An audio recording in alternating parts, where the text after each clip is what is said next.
You're listening to the AFL Daily Roundtable. Thanks to DD. Join us for all the big news and views as Essendon unveils its new coach. Nat Edwards with you on this Tuesday, August 25, as I welcome in Josh Gabelich and Damian Barrett. Welcome to you both. Hello, Natsuki. About to head off to the awards night presentations, Yes. All Australian and other awards. So, Do you wear the same suit to every single awards night? No, I've still got a rotation of suits. I don't wear them anywhere near as often as I used to. It used to be a daily wear, didn't it? A suit. Yes, but, suit-up. No, I reckon I've still got at least 6 or 7, maybe even 8 or 9 in the rotation. Oh, I like yeah, it. So what are you still- going with tonight? Yeah. Give me a bit of a... You know who I'm going with, Gabba. No, what are you going with I wearing-wise? forget who you were going with. I'm going. You're coming as my plus one. Oh, you're Janine. I'm Janine. I love And that. I love being Janine. No, you're not Janine. You are your own man tonight. You got your own name on Well, there. time will tell because Yeah, once you came. as infamously Janine. I went to the Hall of Fame many years ago and That's the name right. tag was Janine.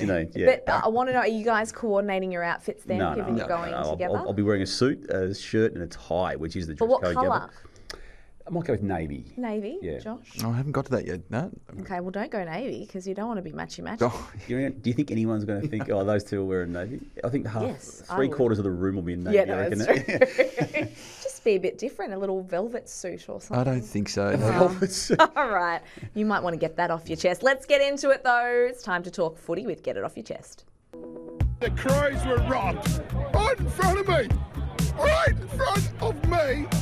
Get it off your chest. All right, Damo, you're up first. What do you got for me? It's been a heavy week, Nat, hasn't it? And I think there's a lot of heaviness to come. And I'm obviously referring to the Sydney Swans situation. And we had a long chat about it, you and I, last week Yeah. on this very platform, the round table on the Tuesday. And I think we took in all angles as best we could at that point in time. I just want to, now that it's a week on, for what it's worth, give some praise/credit to the people representing the Sydney Swans publicly and Andrew Dillon of the AFL, who spoke yesterday quite openly about it. And I say that because it's not easy, and we discussed part of that last week, that when you're talking in these situations, and particularly Matty Pavlich, the CEO of the Swans, when he spoke on the Monday of the story unfolding on that day last week, he copped criticism. And I said last Tuesday that I felt that was unfair because I don't think he had any intent other than to try and inform people on the run as best he could, knowing all the sensitivities in play. And then he spoke again alongside Andrew Pridham a couple of days later, Dean Cox, the coach, Callum Mills, the captain, and Andrew Dillon, the CEO of the AFL yesterday.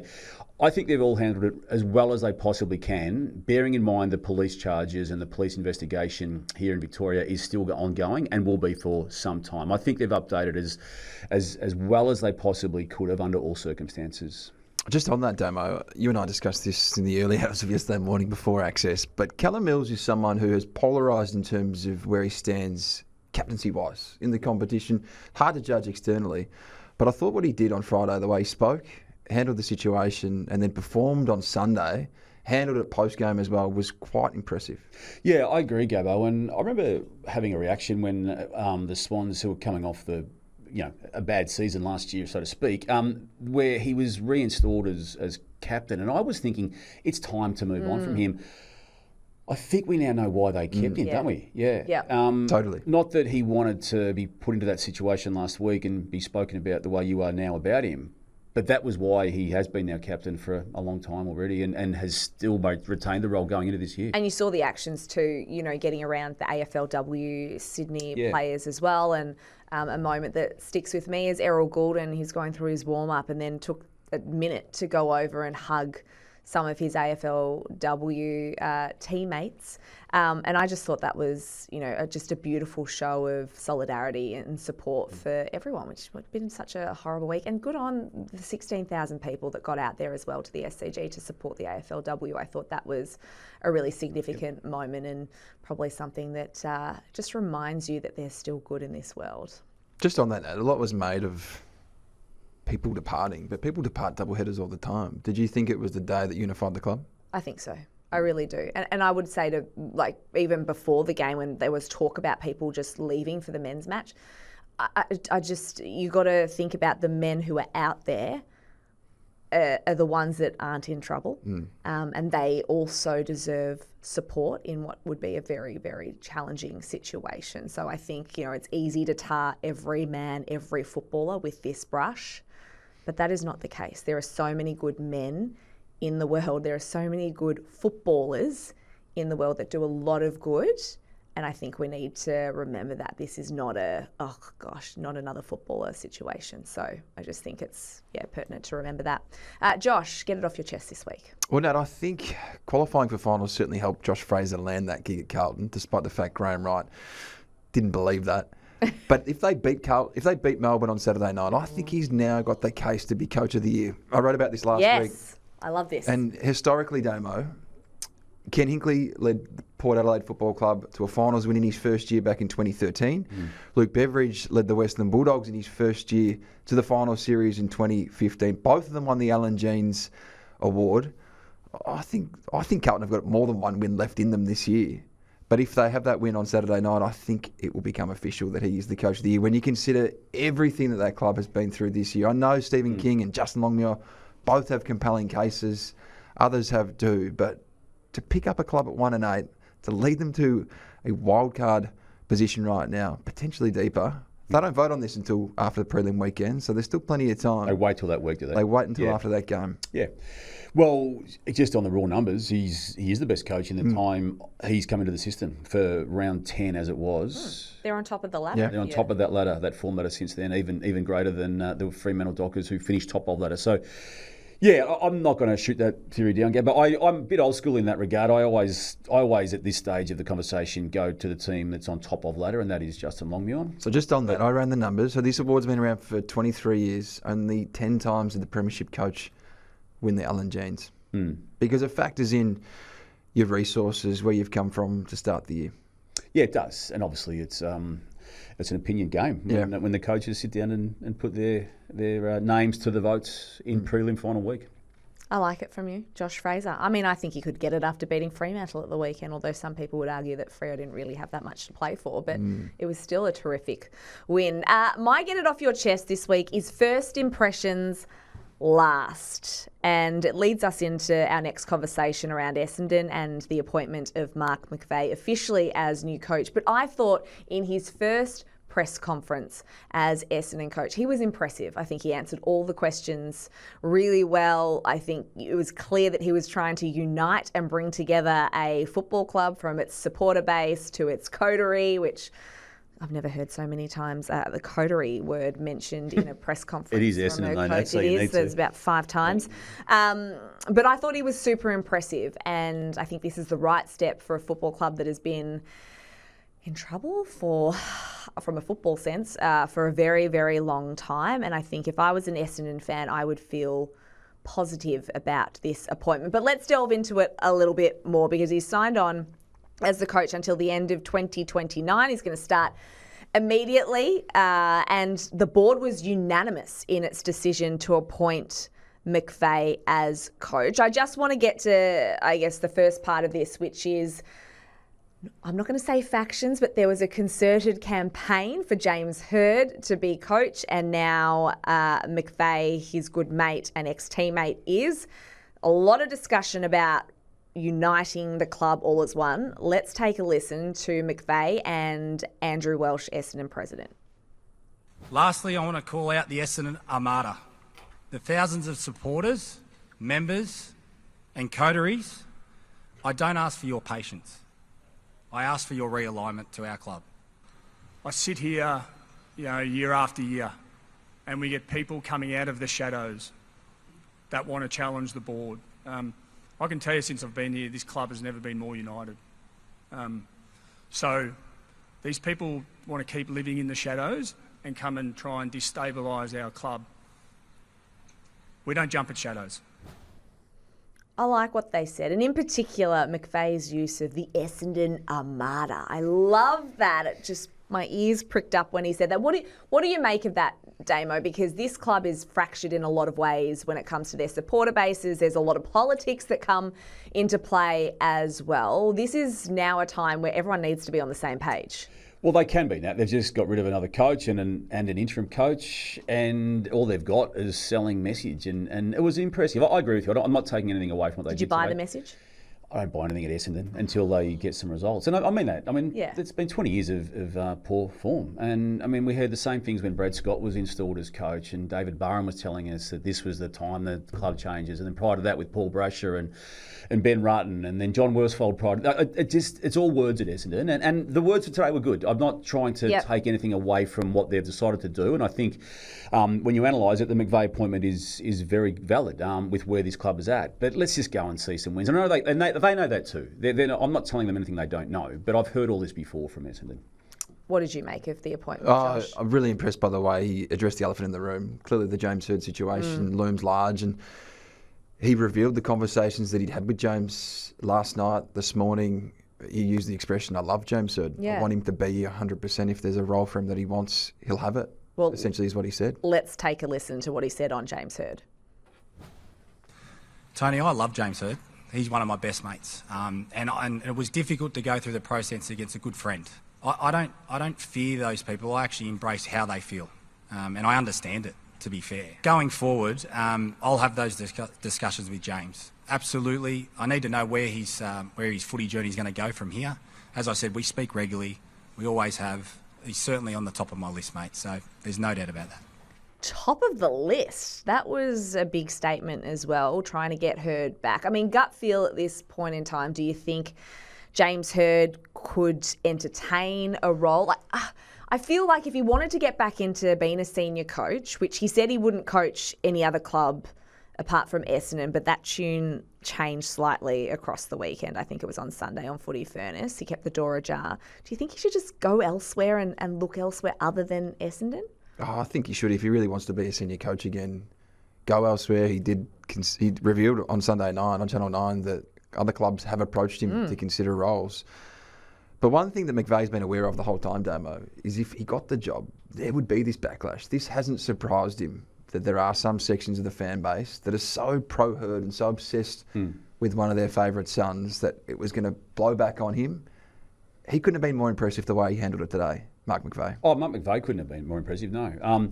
What I did note last night when the club officially announced the Mark McVeigh appointment, there was the line from Andrew Welsh, and I'm paraphrasing it, that the fact that McVeigh's been in the coaching system now for the best part of 15 years, that was the criteria that they settled on, and that was criteria that James Hird never, ever was going to be able to meet. So I said, and you've heard me say this on this show, make that decision now. Is James Hird the one you want? And if he is, let him run through the process. But if you don't want him, and they didn't want him, ultimately, they then had a retrofitted criteria that he didn't meet. So that was that aspect of it. Why didn't they do it earlier? Yeah. Because it's James Hird and it's Essendon and it's scary to do so.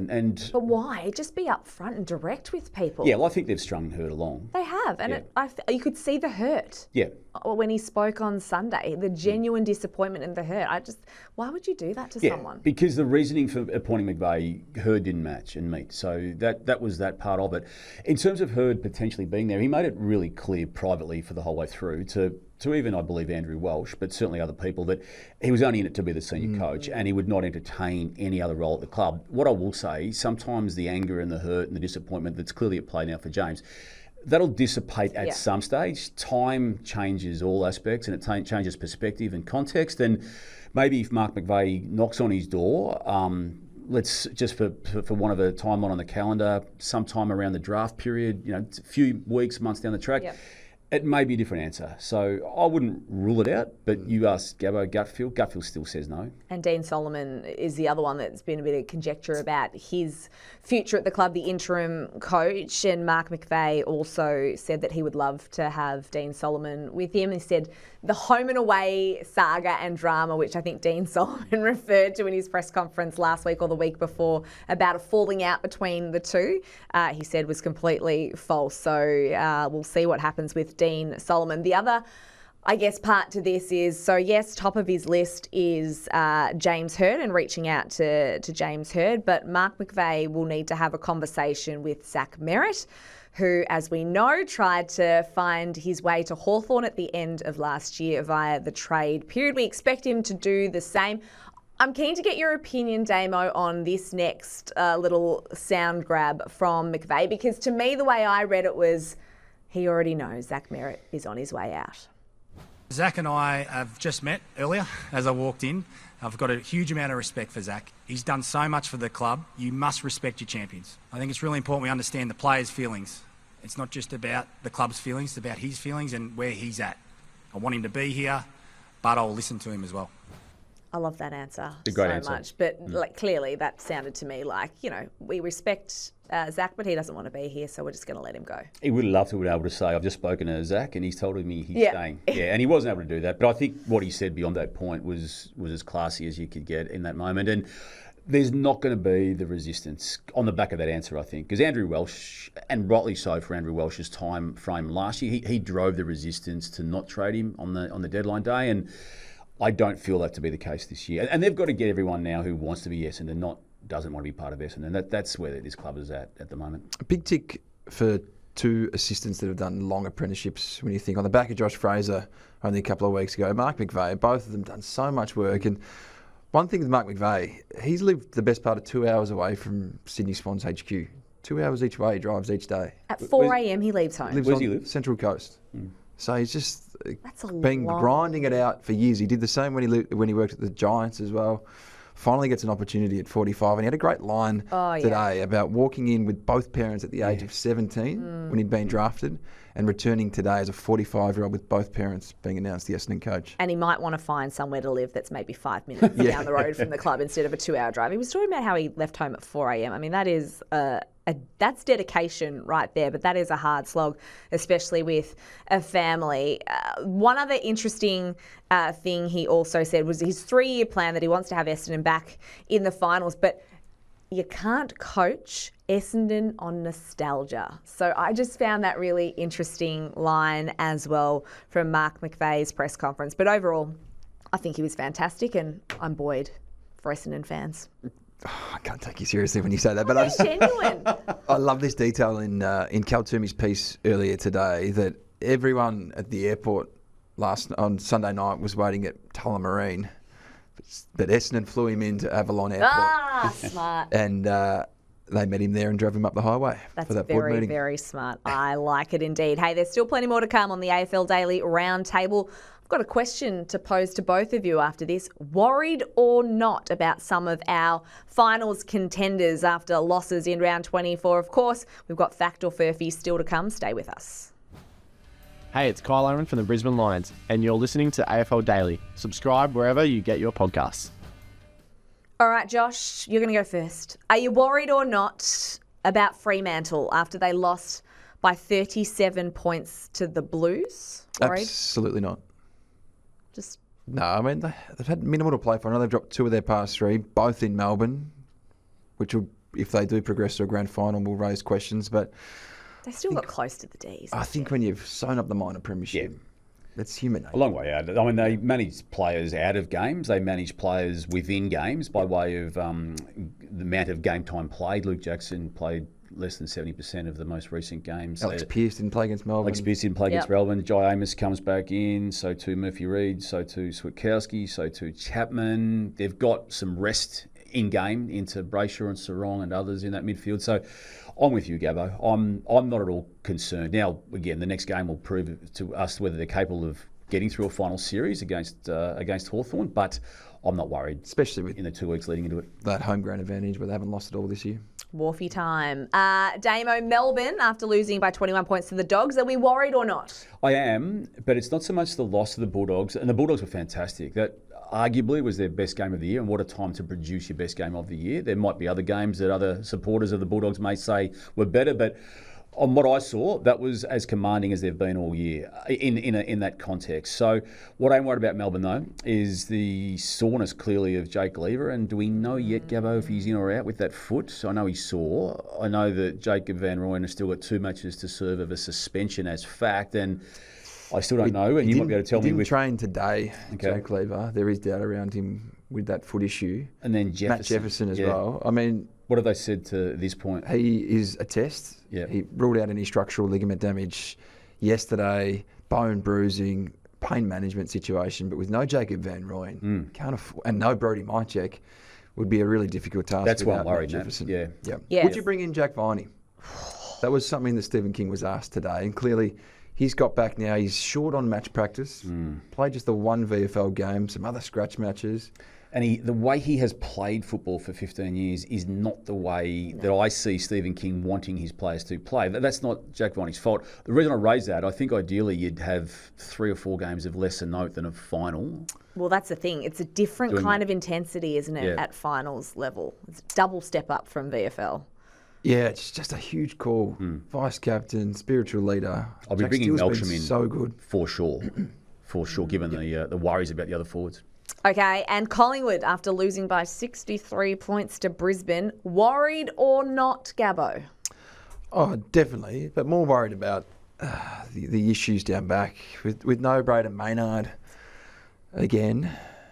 Some unknown around Isaac Quainer, Harry Perryman to miss again, no Darcy Moore. I just think it's becoming the weight of one too many down back, unfortunately. They've done so well to hold it together up until this point, but it feels like maybe this is a crunch point.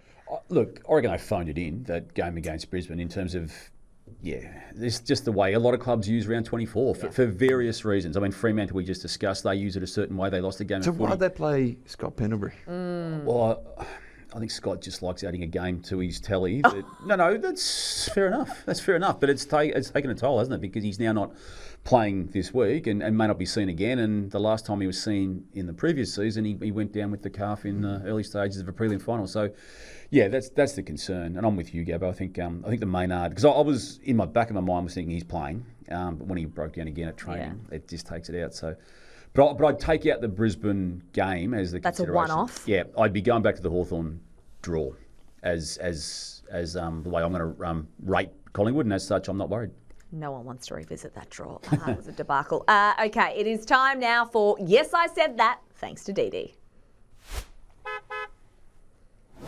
Now, usually we just pick whatever we want to, but I wanted to be a bit more structured today, and we've got the Telstra AFL Rising Star. You are a lady of structure. Yes, I am. Tonight at the All Australian Awards, we love an awards night, so we're going to go around and do our top 5s, which we had to do for afl.com.au and the AFL Live app during the week. Damo, just talk me through your votes and how you came to have Jagger Smith at 5 votes. Yeah, I just felt he was a standout, Nat. And there was a period maybe 6 weeks ago I was contemplating, could Harry Dean overtake him as that person? But I reckon actually Smith's gone further ahead, even arguably since that moment. And I think his last game might have been his best for the year, the Fremantle win in that midfield. So I thought it was a no-brainer that he gets the award. And we're talking obviously before the official handing of that award, as you just pointed out, Nat. So that's what I see happening. I see Dean being a clear-cut number 2. For what it's worth, I went for Cherrenbath, Cherrenbath at North at number 3. I felt Josh he and had, I had Dersmer at number 3. Yeah, I had Dersmer, for what it's worth, about 4 or 5 weeks ago. I just reckon he stopped a bit. His team did too, and it didn't help playing for the Eagles late in the season. And I thought Cherrenbath played out the year. So you've got on Super Cooper, because I raised him about halfway through the year and you weren't enthused. Yeah, but he wasn't enthused about anything North Melbourne at that time, and maybe no. He's pretty excited about Riley Hardiman staying. I did see they've re-signed him. No comment. Yep. Dersmer 2 votes, Nat, and I toyed with putting Jobe Shanahan up into the 2 or even 3 votes, but I've left him at number 1. So I love him. Yeah, he's going to be a gun, I reckon. Josh, what are you? Yeah, I went Jagger Smith, Harry Dean, Willem Dersmer, Cooper Cherrenbath, and Jobe Shanahan. So just slightly different to Damo, but I can see that you have got something. I went controversial. I went for Harry Dean, and I gave him the 5 votes. And I know. Sell it. I know that he's probably not going to win the award tonight, but I just think it is significantly more difficult in your first year of football to come in and bed down a key position in defence, in particular with Vice-Captain Jacob Weitering being missing for a chunk of the season. And you're having to lead this backline, get the best key forwards in the game. And the way that he conducted himself, I thought, was beyond his years. And I just thought he got a little bit of extra points in my eyes, given that it's a harder position to play than it is in the midfield. But in saying that, Jagger Smith would also be a very worthy winner. I just love his aggression, Harry Dean. Oh, yeah. He's got some old school stuff. Just even the Pat Voss stuff on Saturday. It was just sensational. That was must watch. And he's a very good ball user now that we're seeing him take on some of those risky kicks as well. Now, absolutely love Harry Dean. It is time now for Fact or Furphy. Fact. You can't handle the truth. He'll definitely play the week after. And the truth shall set you free. Yeah, I did promise he was going to play, didn't I? I'm going to have to go back on that word. He's definitely not playing. Or Furphy. Joshua, my friend, Riley Sanders should run with Nick Dacos on Friday night. Fact or Furphy? Geez, your tone's very official, isn't it? Fact, you got to do something. You got to try and stop him, but he doesn't get stopped too often, does he? You just can't stop him. No, you certainly can't. If it's not Sanders, who would it be? I think Sanders would be the best option. Yep. He's done it across the year. He's had a great year, I reckon, Riley Sanders. I think he's had a low-key good year, top 10 in the best and fairest sort of year. Damo, you know we love talking about the All-Australian team in this room. Harry Sheezel is the most unlucky player to miss out on the All-Australian 46-man squad. I'm not talking a 40-man squad or 44 last year. It was 46 this year. Fact or Furphy, he's the most unlucky to miss. He's unlucky, but I don't have him as the most unlucky, so it's a Furphy statement, Gabbo. I've got Blake Hardwick as the most unlucky. Okay, yeah. I felt I'd put him in my Team. Yeah, Right. I think I did anyway. I certainly submitted Billy one. Frampton? No, I didn't caught up. Look, Frampton had a good year. I just didn't see it as an All-Australian year. He had a better year than James Sicily. That was the one that really shocked me. I think James Sicily has been better than he was last year, but I wasn't sure it was an All-Australian squad type of year. I thought Billy Frampton was a bit hard done. No, I don't disagree. And I would have loved to have seen Max Hall in the 46. And the 46, you can mount a case. Yeah. You can't have everyone. No, No, that's you true. can't. Natsky, Wizard locked up Mark of the Year on Sunday night. Fact or Furphy? It was a bloody good mark, but it's a Furphy. I reckon he locked it up. What? Who have you got? Liam Ryan, back in round 13, That's good. I think it was, he used Brodie Grundy as a step ladder. I just think that, I went back and watched it just to refresh my memory and compared the two side by side. And that is still slightly a better mark, just because he got a little bit more height. Yes, the conditions play a part in all of that. And the Wizard, I absolutely love him, but I think it's a Furphy. I think that Liam Ryan deserves it tonight. I didn't expect you to shoot down the Hawthorn Yeah, candidate. no one did. She's being disingenuous. She doesn't really think that. Please. Fact or Furphy, Josh? Craig McRae made a big error selecting Scott Pendlebury for Friday night's dead rubber game against the Lions. Yeah, fact. Touched on this before. I just didn't make a heap of sense to me, just given what was at stake the following week. Anyway, it's happened now. Natalie, in what was a heavy week, 16,000 fans turning up to watch the AFLW game at the SCG was just what the footy world needed. Fact or Furphy? Fact. And I mentioned that off the top, but yes, this is 100% a fact. It was just a little shining light in what was a very, very tough week for a lot of people. Damo, fact or Furphy, pubs should never send out press releases. I'll say Furphy because there's a context to everything, Nat. And the pub in question was Garfield Hotel, where Shout Richmond out. players were doing things that they probably wish they had their time over again on. And the pub wanted to defend them. So they've got every right to. They're in a business. They're a private organisation. You don't need to defend anyone unless you're getting paid to defend releases. them. I thought it was just garbage. Don't send out press releases. You're a pub. Stay in your lane. Just on that, while we've been speaking in the last 10 minutes, Richmond has released a statement, three-line statement. I'll quickly read it out because it's relevant. Richmond is aware of a video circulating from a player end-of-season gathering. The club has spoken to the players who expressed their embarrassment over their behaviour. The players are adamant they are in no way referencing or making light of recent matters.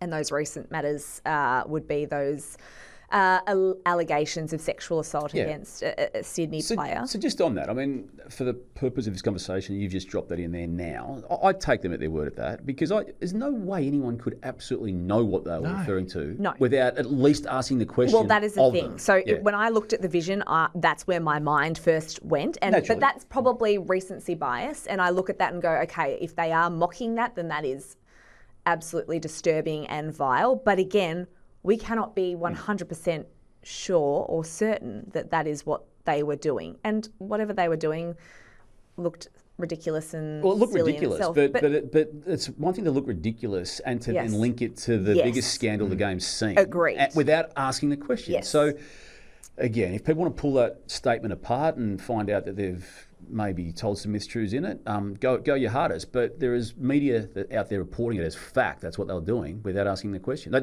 couldn't have asked the question because the vision aired and straight away they're reporting stories that that's what it was about. So, also, I just think, can we... Mad Mondays, in my mind, they're antiquated anyway. So just do away with them. Go have some fun. I don't know why it has to be this I guess, official kind of. I feel like they played it quite down. They went an hour out of Melbourne, booked out the whole venue. Yes, and private venue. But that is the thing. They're also are they allowed to have some privacy, and the fact that there were cameras there. Like, is that necessary? Are we trying to purposely trip up? Oh, clearly, but players. I don't know that that's right. I don't know that that's right. It's not right either. But people need to be aware that's what's going to happen. But anyway, pubs. Richmond, send out your press release. Garfield Hotel, you can stay away from that. I've never thought I'd be asking a question or be asked the question about a pub sending out a press release, but well done, Nat. Gabbo, Gold Coast, smart enough to be asking the question of Scott Pendlebury's management, fact or furphy? Fact. I think they need more leadership. So they need more leadership now? I think so. When the new coach went in 3 years ago, he had 80% of what he needed, he said. And then he got rid of a lot of that 80%. Then he got rid of a lot of that 80%. I think it's down to 38%. That was before. No, it was down to 38%. I think we worked it out. That's before Ben King took off. Yes. No, I think he'd be helpful.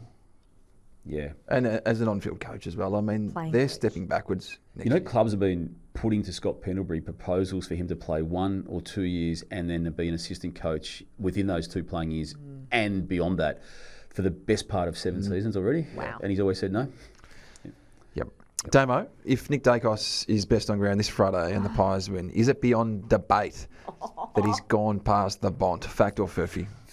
Furphy, because he hasn't done it as long as the Bont. Bont's been doing it since, I'm going to go with 2015 when he was a 19-year-old. Don't forget he won a best and fairest as a 20-year-old in a premiership year in 2016, also in which he captained the team as a 20-year-old when Bob Murphy went down late in the season on the odd game. So, no. Don't take it personally. I didn't I'll take it personally. Don't say anyone's passing the Bont just yet, as much as Nick Dacos I got a probably will photo with the Bont at that 7 best and fairest too. Did you? Yeah. Did you have the long hair then? No, I don't think he had long hair then. You're getting too many photos for my liking with celebrities after big events. Liam Hemsworth. How can you not get that opportunity? Come on. Who's next? Oh, Damo to me.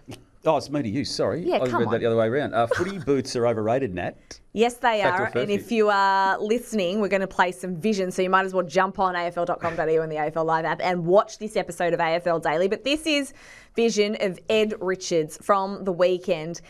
Kicking a sublime goal. And look at his left foot. He has no football boot and he absolutely smokes that through. And then just a little shoe telephone. It was great. It's a great celebration. The only way it could have been better if he'd done a shoey. But I think football boots are overrated. But when I saw that, I thought, ouch, that would hurt the top of your foot. And that ball went higher than normal kicks. Yeah. Oh. I wonder if he's got a big bruise on there. But anyway, yes, football boots are overrated. Because he's flying home, hasn't he? Yeah, he had a great... All Australian. It's pretty hard to get in that midfield. I hope John Newcombe gets in. I've got a quick fact or furphy for you that's not on the list, just to finish things up. It just came to me. Might need the dump button. Fact or furphy, Josh and Damo. Dry chicken at a function is worse than overcooked beef. Was the a dry version where it was also rubbery? Yeah, dry and rubbery. Yeah. Is that fact? I'll probably give that a fact. Yeah. Overcooked beef or dry chicken? Yeah, dry chicken is a killer, isn't it? I mean, not literally a killer, but it's awful. Could be with you go to more functions than anyone I know, so you host more than anyone I know. That's what I mean. So you'll be experiencing a wide range in the coming months. Yeah, yes. Dry chicken, or it's just lamb. If you put lamb, no thanks. You don't have lamb at a function.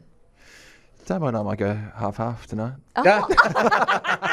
And that's where we're going to leave it on this edition of AFL Daily. I can't wait to revisit the awards night with you next week on the Daily Round Table. Thanks so much for tuning in to AFL Daily. Thanks to Dee Dee. We'll be back in your feed tomorrow.